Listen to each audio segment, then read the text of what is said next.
Bien. Il est bête. Ça fait vraiment de belles images. Hein. Est-ce qu'avant de dire bonjour à tout le monde, on leur explique qu'il y a déjà un SMIC qu'on vient de mettre entre tes mains? Oula. J'avoue, j'ai eu un petit passement au cœur. Tu me dis bonjour avec la main Bah gauche. tu veux que je fasse comment, frérot? Tu veux que je fasse comme ça? Frérot, je vais repartir tout seul. Comment ils vont? Comment tu vas? On va faire comme si on ne s'était pas vu depuis le début de la Depuis journée. plusieurs semaines, ouais. Il est quelle heure? Il est 14h30. Alors, aujourd'hui, qu'est-ce qu'on a? Aujourd'hui, on a la voiture de Poufias par excellence. Je peux le dire, ça, tu penses? La blague est valide.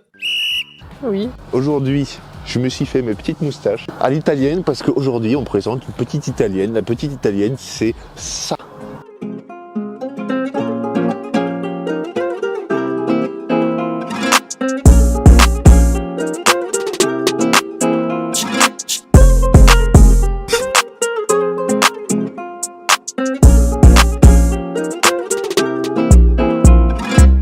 Ça, c'est quoi? Ah, ou alors, attends, on va faire peut-être une petite histoire, mise à... Putain, je sais plus parler. Une petite introduction à Fiat.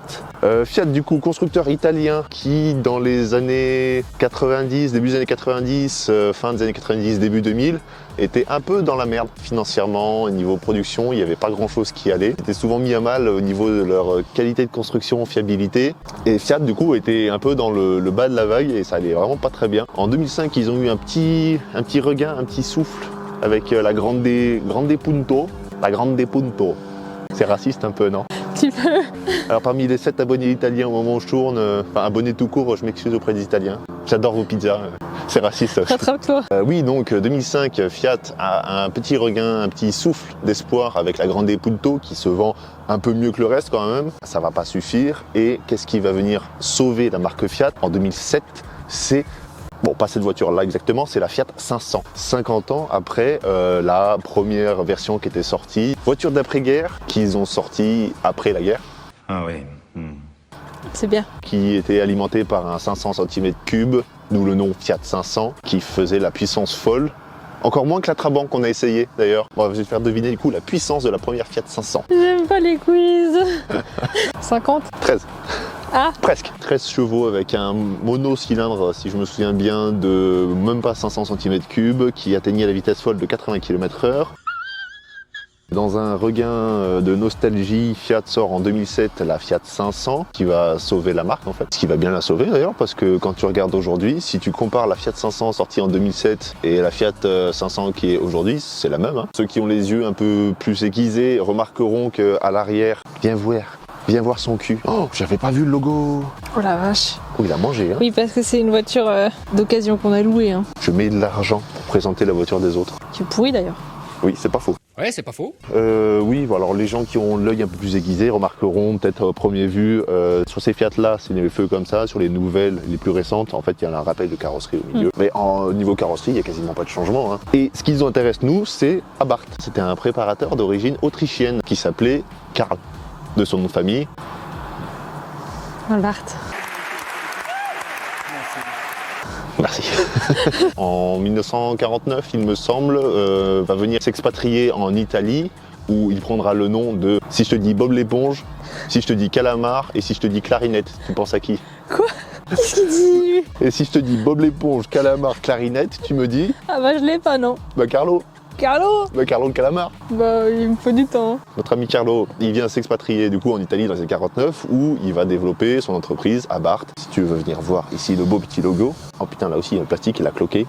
Début des années 2000, j'ai dit que Fiat c'était pas la fiabilité incarnée. On a encore quelques rappels là sur les finitions que c'était pas encore ça. Hein. Bon, donc je disais Abarth, donc qui viendra me prendre le Scorpion parce que il aime bien les crevettes. Non, parce que c'est son signe astrologique. Il n'a pas cherché très loin. Le gros boulard. Oui, bon après il y en a qui prennent le nom MXD pour le nom de la chaîne. Hein, donc, bon. Donc oui, et qui vient prendre les couleurs jaunes parce que c'était fait à Turin et que apparemment le jaune c'est la couleur de Turin. Et qui vient prendre la couleur rouge parce que le rouge c'est le rappel de la sportivité. Parce que c'était un préparateur d'automobile. Un préparateur automobile sportif. Notre ami Carlo, en 49, développe son entreprise Abarth qui fait la préparation de voitures. On avait des préparations pour les Fiat, on a eu des préparations pour quelques Porsche 350. Ah, j'ai peut-être des conneries là, je suis pas sûr. Mais oui, il y a eu un petit partenariat avec Porsche qui n'a pas été du tout satisfait et qui du coup s'est arrêté après la production de 21 exemplaires. Ouais. Oh oui, On en arrive jusqu'à, après avoir racheté en 1971 Abarth, cette année 2007 où Fiat sort la Fiat 500 et en 2008, un an après, Fiat lance la Abarth 500. Est-ce que tu aimes bien? C'est petit, c'est mignon, moi j'aime bien. C'est petit, c'est mignon. Abarth ont repris vraiment une base de Fiat 500 en fait. Les seules choses qui vont différencier, ça va être au niveau carrosserie, les pare-chocs qui vont changer, ça va être les jupes, ça va être les jantes qui sont montées sur du 16 pouces ici je crois. Double sortie d'échappement, je crois qu'actuellement sur les dernières versions on est sur de la quadruple et le diffuseur avec les aérations etc. Donc ça c'est la partie visuelle extérieure. Partie visuelle intérieure, oh, on fera l'intérieur après. Alors on va regarder ce qu'il y a dedans. C'est lourd hein, le SMIC. Bah, quand tu l'as dans les mains oui, quand tu l'as sur le compte en banque un peu moins. Ouais. Attention. Oh. Attention. Mettre la musique de Zelda. Non bah attends un peu alors. Bah. Ah attends, il y a un truc qui bouge là. Oui. Ah oui. Alors, ça chauffe un peu dedans quand même. Ah là. Bon pareil, hein, l'intérieur du capot est à l'image de l'extérieur de la voiture. Tout aussi propre. Ce qui va changer, c'est surtout le moteur. C'est mignon quand même ce petit truc rouge là. Je vais pas me cramer les doigts comme sur ma voiture, mais il y a marqué Peugeot Sport. Je me suis cramé le doigt.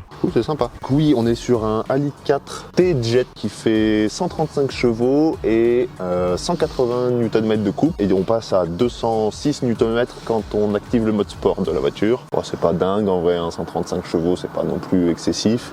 Alors après, il faut rappeler que la voiture fait une tonne 35 kg je crois.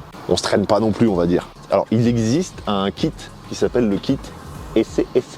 C'était un kit qui permettait alors d'avoir des nouvelles jantes, des nouveaux freins, des nouveaux quoi, d'avoir un nouveau filtre à air et aussi une nouvelle reprogrammation. Les nouvelles reprogrammations permettaient à ce 1,4 litre de passer de 135 chevaux et y passer à 160 chevaux, presque 20% de puissance. Il était livré dans une petite caisse en bois, enfin une petite caisse qui contient 4 jantes, un filtre à air, etc. Donc une bonne grosse caisse en fait. C'était juste un rappel par rapport à quand notre ami Carl,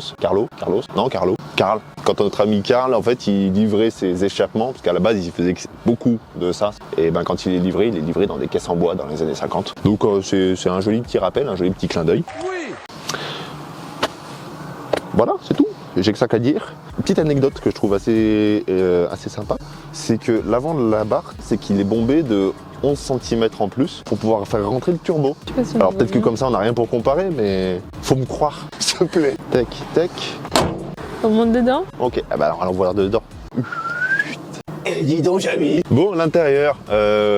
Bon alors l'intérieur il a déjà du vécu hein. Quand on regarde le volant ici qui est tout cloqué, quand on regarde le frein à main il a été poncé je pense. Je pense que c'est en ivoire là, t'as vu? Mais oui c'est clair. Putain la tête qu'il a quoi. Voilà, les sièges étonnamment... Ah non, T'as rien dit hein. J'allais dire les sièges ont plutôt bien vécu, bien vieilli, et puis en fait j'ai vu ça. Voilà, on est quand même pas sur une voiture de luxe non plus, hein. C'était des voitures qui étaient vendues neuves, 18 000 € je crois. Le kit essai était vendu 3 000 € il me semble en plus, mais celle-là elle l'a pas. Donc ouais, c'était des voitures à 18 000 € à l'époque. Quand c'était neuf, ça devait être joli. Moi je trouve sympa. Je trouve que ça fait un peu cheap. Et... Ça fait, alors c'est très très plastique, après ça reste du plastique quand même un tout petit peu travaillé, t'as des petits quand même rappels cuir sur piqué. Sur piqué rouge, voilà, un peu sport, le petit, ouais. Faut que ça biche quand même, l'image c'est important. Alors, l'arrière. Dans les voitures de sport, l'arrière, c'est pas un souci, tu vois. Ça reste une voiture de ville dynamique. Donc c'est vrai que l'arrière, bon, tu mets 2 enfants, quoi, mais tu mets tes courses ou tes enfants, mais tu mets pas des gens adultes. On va montrer l'arrière. Ah, tu ne m'auras pas. Get some help. J'ai pas envie. Grand dadais. Oh, j'ai pas envie. Je vais me faire mal encore, je le sens. C'est dommage parce que c'est que le début de la série des petites poubelles. Oui, c'est vrai. roulantes. C'est vrai que... Attends, je vais essayer de m'installer, je le dirai après. Voilà. Attends. Focus. Un homme à l'aise. Non, malaise. Ah bah Ouais, attends, ça, surtout c'est- que j'ai pas fini de m'installer, mais là... Ah putain. Je peux pas, j'ai mon genou qui... Voilà. T'es bien là? Bah, actuellement, non. Non. Voilà. Bon, on va dire que c'est la fin de la vidéo. Moi, je vais aller voir l'ostéo tout de suite. Ah putain. Ouais. Et la sortie est très petite. Je suis sûr que je suis sorti plus facilement de ma mère que de la voiture. Tu mets un coup de gaz? Mais avec plaisir. Avec plaisir. Je me prépare pour un petit peu de cancer.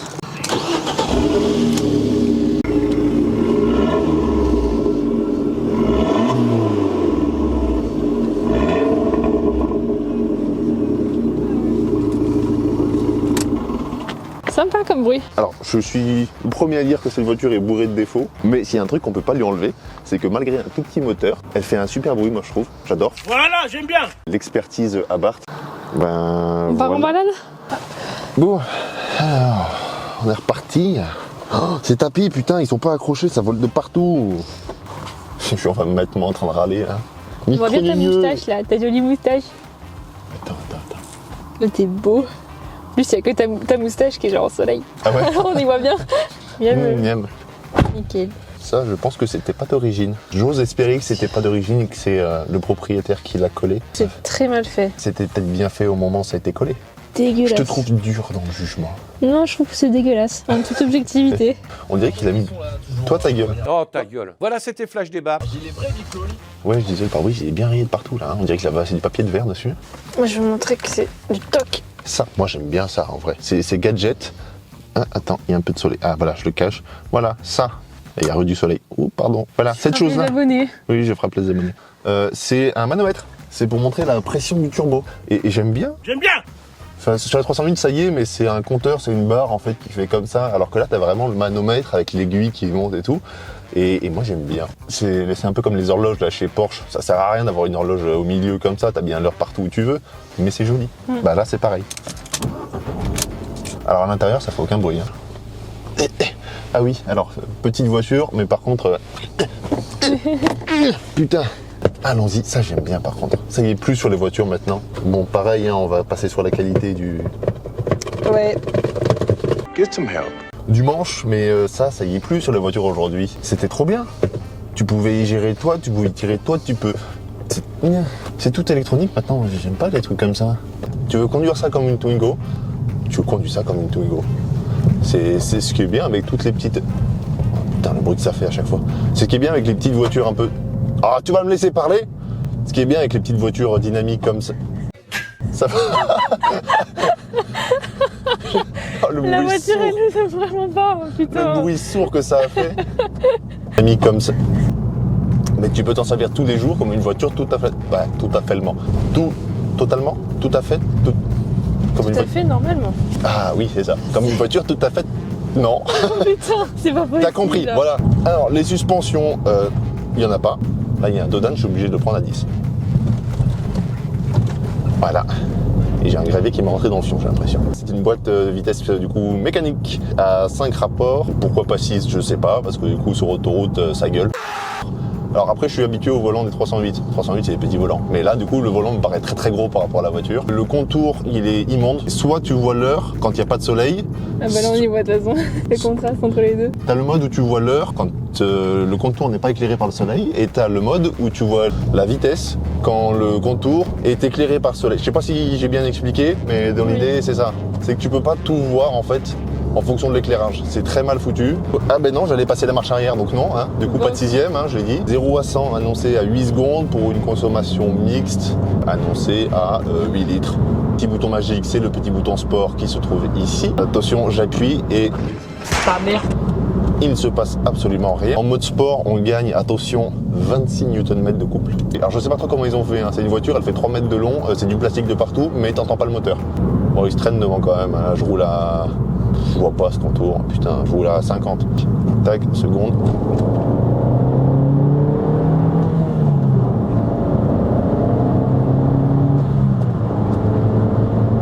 Alors, ce que j'aime bien aussi, comme sur la 308, on entend la dump valve du turbo. Ça j'aime bien, tu te casses pas la nuque en accélérant. Hein. Non, mais ça, je suis assez confortable. J'allais dire, je les trouve un peu petits. Non, je suis pas bien moi, Moi, franchement. c'est vraiment parfait. Oh la vache, elle se frotte. Je les ai eues. Elles sont trop belles. Si tu les gardes pas au montage. Niveau châssis, c'est pas tout à fait ça. C'est pas très très incisif. La voiture est quand même relativement haute par rapport à la taille qu'elle fait. Donc dès que tu prends des virages un peu serrés, dès que tu prends tout ça, c'est pas... T'es dans une petite voiture, mais t'as ta place au-dessus de la tête. Et position camionnette, j'ai envie de dire un peu. J'ai le volant qui est légèrement incliné vers le haut. Je suis très positionné très haut. J'ai pas l'impression de conduire une voiture, une sportive. Ouais, on n'est pas sur une voiture. Ils pour le vendent faire- comme ça en tout cas. Oui, c'est ça. Bah, Abarth, oui, c'est quand même la griffe sport de chez Fiat. Et après, niveau rapport qualité-prix, Alors, on va dire que pour l'époque, 18 000 vendu à 18 000 euros, c'était pas déconnant. C'était pas une bonne affaire non plus. J'en ai vu à 10-15 000 euros aujourd'hui dans des états qui ont l'air quand même corrects, pas comme celui-là qui est un peu rincé. Elle a 175 000 km, je précise.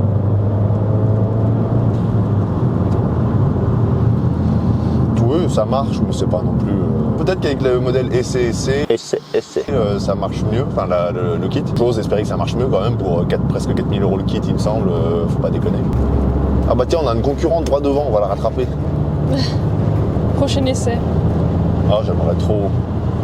Si parmi mes 5 abonnés, il y en a un qui a ça et qui habiterait juste à côté de chez moi, faut pas dire que c'est de la merde, mais pas loin. Le prix n'est pas justifié. Alors c'est vrai que vu le trouve que c'est phénomène, pas c'est le phénomène de mode, c'est comme les mini ou c'est comme ça. Putain, au bout de 10 ans, tu vois, la voiture elle a 10 ans. Merde quoi, ça fait chier la qualité comme ça, dans une voiture que t'as acheté 20 000 balles. Je m'attendais à ce que ça tape un peu plus quoi. Niveau performance, je suis déçu. Je m'attendais vraiment à un petit kart, un truc comme ça. Alors je m'attendais pas à atteindre des vitesses très folles, mais je m'attendais à avoir des sensations en fait. Et c'est ça qu'il n'y a pas, il n'y a pas de sensation. Non. T'as pas peur non plus parce que le châssis est pas assez entre guillemets mauvais pour te faire peur. Je peux parler aux gens comme ça, j'ai plus de soleil. Vu le prix, vu ce qui était annoncé, vu en fait la gueule qu'elle a, parce qu'ils lui ont donné une gueule quand même, tu vois. Ils lui ont mis, bon ça là elle en a 2, mais maintenant elles ont 4 sorties d'échappement. T'as des grosses prises d'air à l'avant, t'as tout ça. Moi je m'attendais à avoir un truc qui est dans l'esprit des GTI des années 90, tu vois. Je m'attendais genre comme une 205 GTI, un truc comme ça, un truc qui va pas très fort, mais On va jamais y arriver en fait cette vidéo. il est mouru. Moi je Là, peux terminer à la main après. Hein. Ouais, mais si tu veux, écoute, hein. T'es vraiment dégueulasse. Hein. Oh ouais. Oui, dans l'esprit 205 GTI, un truc dans lequel t'as peur, tu vois ce que je veux dire? Un jouet, voilà, je voulais un jouet, un petit truc qui, vous voyez, non, c'est pas un jouet, c'est déçu. Voilà. Conclusion, déception. Ouais, conclusion, ouais, petite déception quand même. Ah bah le temps a changé. Hein. Ça va Alors. faire des faux raccords. Ah, il y a Michel et Michel qui vont mettre faux raccords là-dessus. Oui. Putain, elle a mangé là aussi, hein. Ah mais j'avais pas vu, le pneu ici il est même déchiré. Putain, j'aurais eu su ça, j'aurais peut-être eu plus peur dans la voiture du coup. Il est là le frisson. C'est ça, c'est des roulettes. L'adrénaline. Voilà, vous mettez un coup de couteau dans vos pneus si votre voiture elle fait pas peur. Ouais, conclusion, c'est décevant. Alors les finitions c'est joli, mais ça vieillit très mal en fait. La première d'une longue série. On va le trouver notre jouet. Donc c'est vrai qu'une voiture sans permis, du coup, là on sait à quoi s'attendre. On sait que ça va pas marcher, mais au moins ça sera drôle. Là je m'attendais à ce que ça marche et que ce soit drôle. Et ça marche pas, et c'est pas drôle. Ah ouais. Bon, bah si vous avez... Mais dis-vous parce que maintenant il y a tellement d'abonnés. Ah, C'est obligé de dire au pluriel. faut presque 2 mains pour les compter maintenant. Hein. Tu peux les remercier d'ailleurs. Non, regarde, on va faire ça comme ça. Alors, Séquence émotion. J'ai fait le zoom sur ton visage, tu peux pleurer un peu. alors là, si tu veux tendre ta jambe, j'ai les jambes écartées comme ça, un coup dans les boules, je vais pleurer un coup. Oh, Merci, soit tu les cites tous, soit juste... Je disais quoi? Je disais que tu allais t'abonner parce que bien sûr tu apprécies cette vidéo, que j'aurais dû le dire d'abord au début, que je suis con de le laisser à la fin parce que là il n'y a plus personne qui regarde la vidéo. Vu que tu as appris, ouais voilà, bon t'as compris hein, l'idée, que tu vas bien sûr t'abonner sur le petit bouton que je mets. Je suis con parce que c'est moi qui fais le montage, donc c'est moi qui vais me taper le tracking de faire tout ça. Donc n'oublie pas l'abonnement qui est quand même très important et qui fait toujours zizir. Les petits réseaux sociaux. Si tu as n'importe quelle question, suggestion, tout ce que tu veux, tu le tapes en commentaire juste en dessous. Puis qu'est-ce que tu as à dire toi? Bisous. Ah ben voilà, allez, tchuss.